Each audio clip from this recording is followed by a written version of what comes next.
The vision for SMART programs is that they are funded in 5-year increments, and the concept is that if the program is going well, that you'll have 2 5-year increments totaling 10 years. People are now starting to see more than ever that true fundamental innovation takes 10 or 15 years to get to the marketplace. I think that SMART's idea of having enough gestation time to converge on research to innovation is a good timeline for achieving that.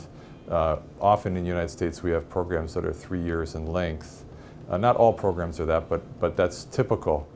And that usually only gets you partway through the process. And then you have to find funding to kind of continue in a fruitful path. After the 10 years, MIT is currently discussing with Singapore how to proceed with possible new initiatives after that point. The SMART facility is designed so that it's plug and play, so that after 10 years, in principle, you can remove the previous effort and install new effort. For Smart Lease, that presented some unusual challenges in that when you have a plug and play type model, it means that you have minimal facilities.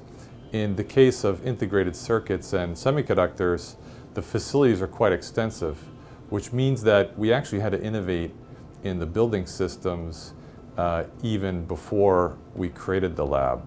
But those were successful, and today we have a running lab that complements our industrial partners. And so even though we're doing research, we're actually building real prototype circuits by using standard CMOS manufacturing in real foundries. I interpret Singapore's goal in SMART to have MIT do what MIT does, which is to span from research ideas all the way to innovative impact in society.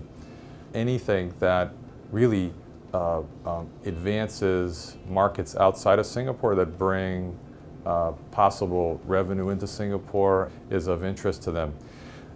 Every 5 to 10 years, Singapore government goes through a process to create a vision for the next increment.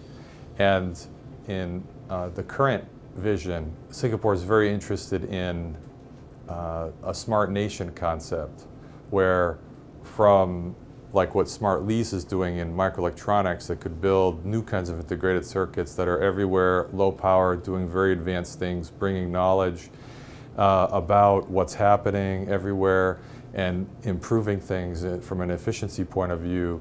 That's very attractive. Future mobility, right? Obviously, how people are going to move around in this future city, and of course, overlapping with Smart Lease, how do you acquire information about what's going on and where I want to go and what's the fastest way to get there, most efficient way to get there. All of this kind of builds into this vision that Singapore's announced, which is Smart Nation, and it's a general umbrella meant to motivate a direction for the R&D investments that are occurring in Singapore.